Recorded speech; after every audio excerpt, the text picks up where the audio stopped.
Hello, everyone, and welcome to our first episode of the second season of What's the Difference podcast. Today we have Cynthia. Hi. And Sam is back. Welcome back, Hey, Sam. everyone. Woo! Well, welcome to season 2. If you haven't had a chance to visit our website yet, whatsthedifferencepodcast.ca is where you're going to find all our episodes. Of course, we're on YouTube. We're also on Instagram at What's the Difference Podcast and Facebook at What's the Difference Podcast. And we can't wait to bring you all sorts of exciting topics this season. I'm Jackie, of course. And today we have a special guest, Max, Max and I have actually probably known each other since we were infants. Would that be? Yeah, little babies. Yeah, little babies, because we had something big in common. And that is we were both born with a congenital heart defect. Although our paths were very different growing up. Our actual conditions were very different. But our parents stayed friends and our families stayed friends for all these years. So, which is pretty cool. So, Max today is going to talk about a little bit about what happens when you're receiving medical care and you don't fit the actual gender binary, like male or female, as Max identifies as non-binary. So what we're going to do is we're going to find out a little bit, for people who don't know, we're going to find out a little bit about that first. Max, welcome. We're actually really excited to have you. So I'm going to start off with some of the first questions. Why don't you tell us a little bit about what it means to be gender non-binary? Yeah, absolutely. So binary means two. So when you're thinking of the gender binary, you would think male, female. So anything outside of that male or female binary would be non-binary. So even if you're thinking of trans men and women, they would still fall within the gender binary, male or female. So gender fluid, gender queer, people who just don't identify as any gender would be considered non-binary. So that last one would be me. I just, when you're writing in gender on a form, my first reaction is just no, thank you. Like it's not something that I feel applies to me. Like I don't feel particularly feminine. I don't feel particularly masculine. Some days I feel a little bit one more than the other, but in general, non-binary is anyone who just does not fit specifically that male or that female. They could be anywhere on the spectrum in between. Okay. And are those things that can be fluid? What would be the difference sort of between more of a consistent, I don't know if I'm wording this properly, consistent non-binary or gender fluid? What are some of the differences there? So some people will choose to identify as both or just one. So you can say that you're non-binary / gender fluid. Some people will just say that they're gender fluid. And it's really just a preference on labels. So gender fluid still falls under the non-binary umbrella, but a gender fluid would be somebody who swings kind of back and forth. One day they feel particularly feminine, but the next 5 days maybe they identify more in the male spectrum. So that's where gender expression comes in, where the days that they feel particularly masculine, they express themselves wearing clothing, accessories, things like that look masculine. So if they, like me, were assigned female at birth, that's where things like binders come in. So breast binders, wearing men's clothing, a lot of them you'll see in button-down shirts and dress shoes, things like that are traditionally men's clothing. Why don't you tell us why you decided to go about changing your name and what that process was like? Absolutely, yeah. So for me, I was given a very feminine name at birth. And the more I disassociated myself from my assigned gender, the more uncomfortable it became to be addressed by a very feminine name. So I made that decision that I did want something that was more gender neutral. I tend to skew a little bit more towards the masculine side of gender expression. So when I dress, I'm often wearing like men's jeans, hoodies, sneakers, things like that. But I didn't want a super masculine name, so I didn't want to go right to a guy's name. It was a process that actually involved quite a lot of people. I talked to a lot of my friends. I talked to my ex-husband, who's one of my best friends. I talked to my parents. I wanted to make sure that they were okay with me moving away from the name that they had gifted to me. And I say gifted because that was actually one of the responses that I got my dad. He said, you know, your name is a gift. We gave it to you, and it's your choice whether you keep it or not. And so with him having said that, that was kind of the final choice. Tears right now. Oh my God. Yeah, I know. I was really happy for him to have said that. And so at that point, we came up with a kind of a list of names and ran it by everybody who knows me. And Max was the one that they were like, you know what, it keeps the M from your original name, and it's short, it's easy to remember, and it suits you. And so that's the point where we settled on that one. I have not changed it legally yet. I've got it changed on all of my work email address, things like that, just not on my like pay stub and things, because that has to be done through legal channels. But everything else, I'm addressed by Max almost everywhere. What process is involved with changing your name, and if any, what kind of barriers have you encountered? That's a good question. So when it comes to changing your name, it looks really simple. And if you are somebody who's lucky enough to live in the GTA, I'm sure it is fairly simple, because that's where the main office for submitting your paperwork is.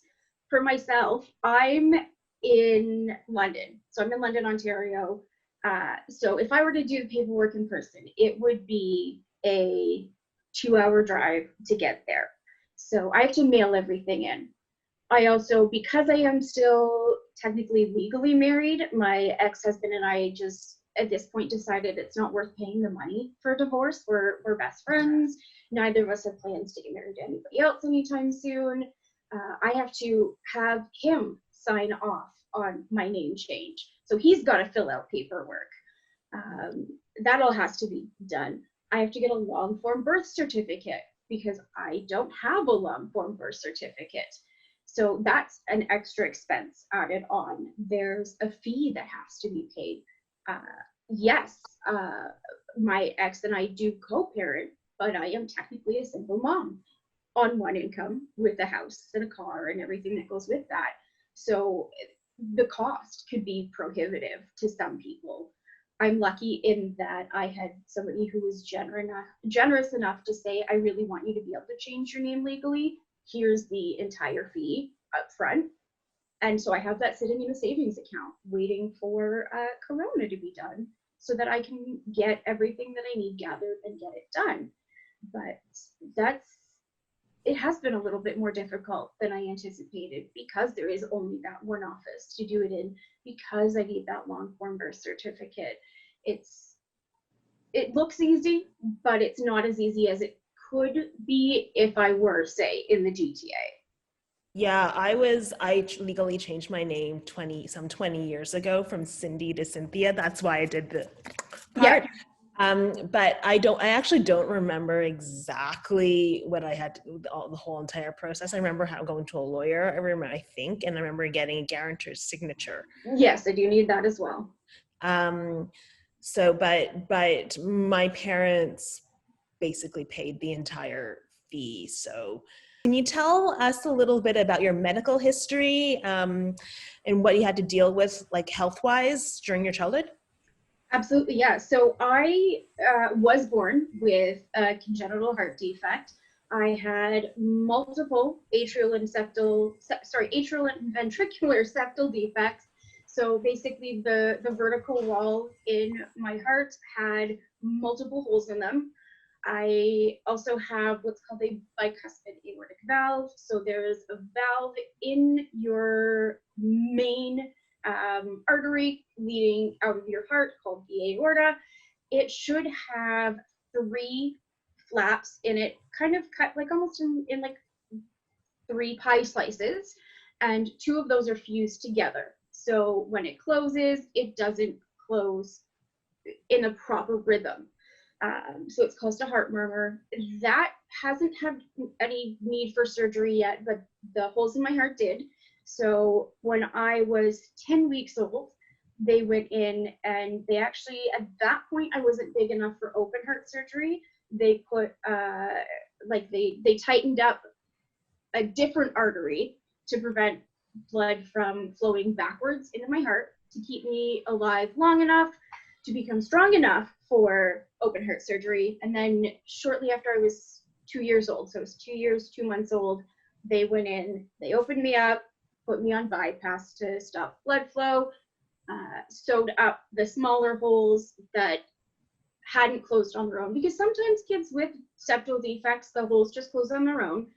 Many of them hadn't, so they closed those ones by sewing them, and then there was one large one that they actually had to put a patch, so Dacron. It's similar to like Gore-Tex, the stuff that they make heavy-duty raincoats out of. They use that to patch the one big hole in my heart, sewed everything back up, and that was the last of my surgeries so far. I will probably need at least one more going further into adulthood. But just the strain of having a cardiac condition. I had cardiac induced asthma as a kid, and I didn't grow quite as well as I could have, because a lot of my calories went towards, yeah, Jackie knows, a lot of my calories went towards keeping me going as opposed to getting bigger. So whereas most of my family is well above 5'6", I clock in at a whopping 5'3". Still taller than me. Yeah, that's true. Not too bad. Anyway, how did your family treat you when you were younger? Like, were they very overprotective? What about, like, is it just family and friends and things like that? Yeah, so when I was much younger, so elementary school kind of age, there was definitely that distinction of you're different, you have to be really careful. If I got hurt, everything had to be like washed really well right away, you know, peroxide and then antibacterial creams and bandages, because if I got an infection, it was just the worst thing ever. Dental work, I had to take antibiotics before, because if something happened, if they nicked my mouth while they were scraping my gums, I could get bacterial endocarditis and die. And it was winters, I had to stay inside because of my cardiac induced asthma, because if I had an asthma attack, I could die. And a lot of my childhood was spent almost in terror that I wasn't gonna live through it. Oh my God. So I'm sorry to interrupt, but this is just like basically my childhood as well. Was almost I know, identical. you're getting like flashbacks. Yeah, no, it's now, flashbacks, yeah. especially, I don't know, do you still take antibiotics when you go to the dentist? Only for major work. Okay, because I still take them. No, my condition, there's new research that with the condition that I have, the work I've had done, unless it's major, like removing a tooth or something like that, they don't require me to do prophylactic antibiotics anymore. Thank God. Yay! All right, go ahead, Cynthia. Yeah, so it sounds like your early life was kind of traumatic. Would you say that it was? And would you say that this is impacted and you have PTSD? Oh, for sure. Yeah, I have a PTSD diagnosis, and some of it is due to other trauma, but medically, yes, there is medical PTSD there for sure. Some of it is, again, from adulthood. I had to have spine surgery 2.5 years ago. So this has the PTSD has affected you to this day, kind of. Oh, absolutely. It's very reoccurring. Yes. Yeah, for sure. I hate waiting for test results. Despise it. I don't like sitting, when the doctor comes in and they're like, we're going to have a medical student come in and they're going to check you out and then they'll bring the doctor in to talk to you. If that medical student comes in and there's too much time between them coming in and the doctor coming in, I start to think that it's because they think that there's something really wrong with me and I'm going to get bad news when the doctor comes in. Yeah, the same way. If the doctor doesn't come in quickly, I think it's because they're discussing something serious. I have the worst anxiety before procedures. I have to go every 3 to 4 months to get steroid injections in major joints in like my back and hip area, which the procedure in and of itself isn't that bad. It's not particularly painful. I'm lying down on my stomach and I'm relaxed, and just the fact that I'm going in for a procedure gives me anxiety. Like, I take Ativan before and have to have somebody drive me home. I will start feeling certain symptoms, and just the thought of having to go into a doctor or go to the emergency room sets off my anxiety. I'm not even at the doctor. I'm still at my house, and the thought of going in absolutely gives me like that panic feeling. It must suck. I get that too, though. I get anxious if I know somebody's going to take my temperature. I freak out. Yeah. Because I worry that I have pneumonia. This whole thing with Corona, I had to increase my anti-anxiety meds. I had to increase the dose with a month into quarantine and get a new prescription for my Ativan because I hadn't used it in so long that I didn't have any left because I hadn't renewed it. So I'm like, can you send me some more? Normally my doctor gives me 10 and she's like, yeah, I'll give you some more, and sends me 30 of them because she knew I was going to need them. Mm-hmm. Wow. Wait, did you consider your health conditions limiting when you were a kid? And did you think what was your vision of what did you think you have a vision of what your adult life would look like at all when you were younger? So as far as limitations, mostly it was surrounding physical activity. So again, not being able to go out in the cold, track and field days, I had to sit out. Elementary school was far more limiting than high school. By the time I was high school age and I realized that my parents were a little bit more paranoid and hypervigilant than they needed to be, at that point, I kind of started using it as an excuse.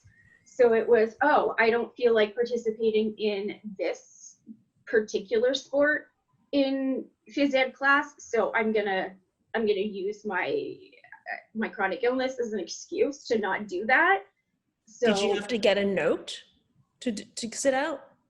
Usually no. It was just like, look, I have this scar from my heart surgery. I can't do this because I have, whatever, asthma or a heart condition. And the teachers would just be like, okay, I'm not going to touch that. Yeah, because liability, right? Exactly. But in elementary school, absolutely. Like, I wanted to participate in track and field. I wanted to do like the 100-meter dash or whatever. And all I was allowed to do was things like standing long jump, which I sucked at. So I was not athletic myself, and partly to blame my grandmother for, but that's more of a cultural thing. Yeah, so it's not fun watching people participate when you can't. No. I participated in a walk-a-thon in grade 2. Yeah. It was like basically walking, doing laps around the playground. Mm-hmm. And apparently I had a seizure like a week later, and my mom after that was like, no more walk-a-thons. Oh no. So you had a sit-a-thon. Your next one would be a sit-a-thon. Yeah, your next one will be a sit-a-thon, but we'll still sponsor you. Yeah, that was my childhood too. Yeah. But anyway. Can I just jump in with a question really quick that I just thought of? Max, did you find it hard to, for example, like when you were maybe exploring the idea of your gender identity, do you ever find that your disability, and if, I don't know how long the period was like for questioning for you, but did you find that got put on hold, like your questioning period, because sometimes your disability took over? Like, did you find one thing they fought with each other a little bit for attention? Did you ever feel that way? Oh, absolutely. It definitely took me longer to figure out who I was because I had so much other stuff going on. A lot of people now would be able to say when they're, 13, 14, 15, 16, I'm non-binary, I'm gender fluid, I'm trans. I have a friend who's 11-year-old, knew without a doubt that they were trans.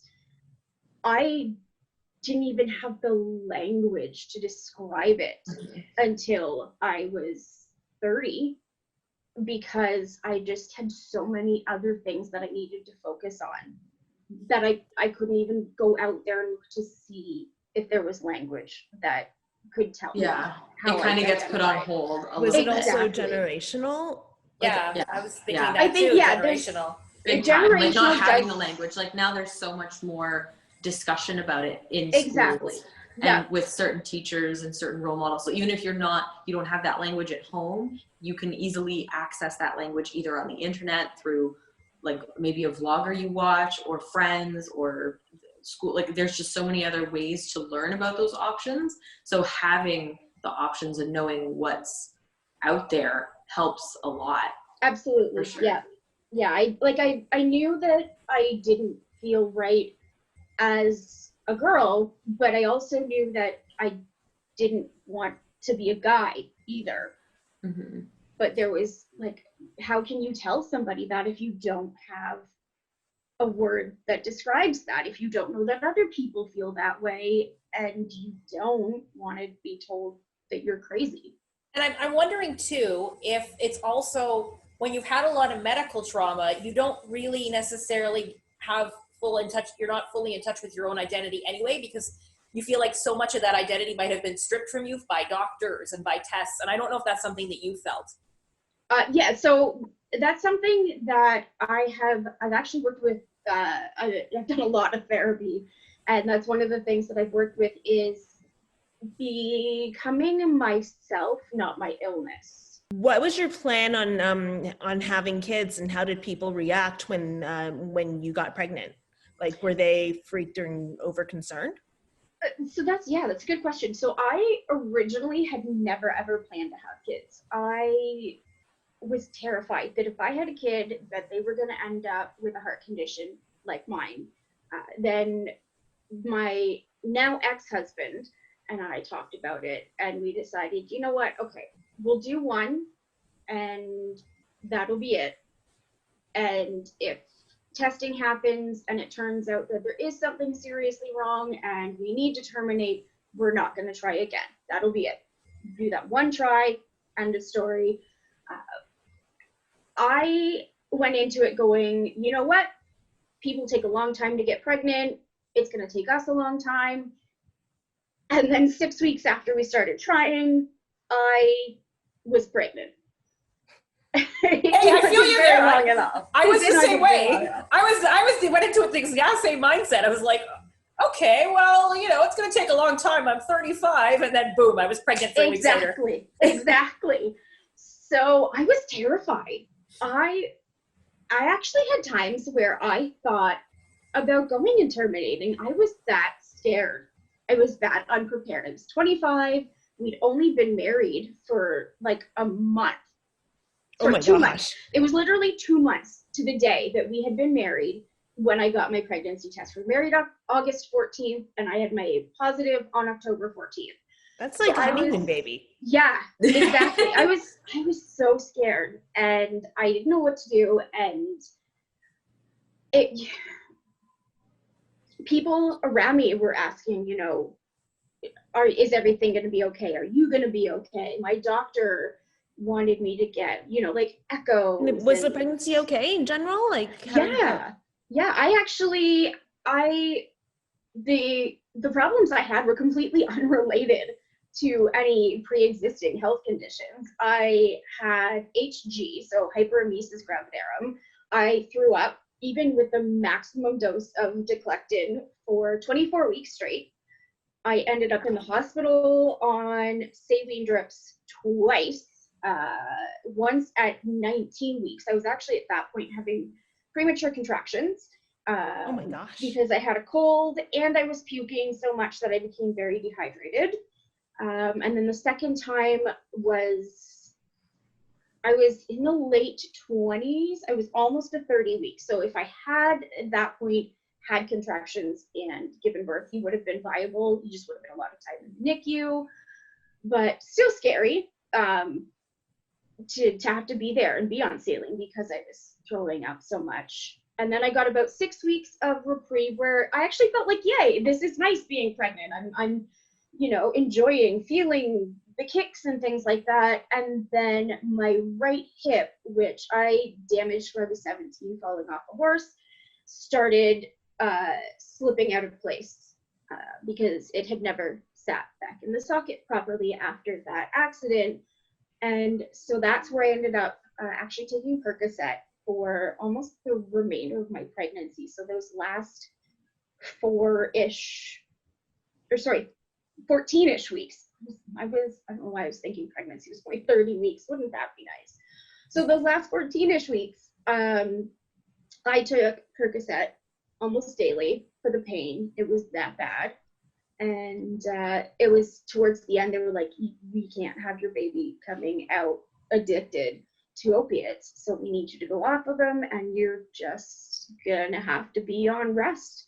So I spent the last week and a half of my pregnancy in sweltering hot June weather, lying in bed with the air conditioner and the fan on me, not really being able to move.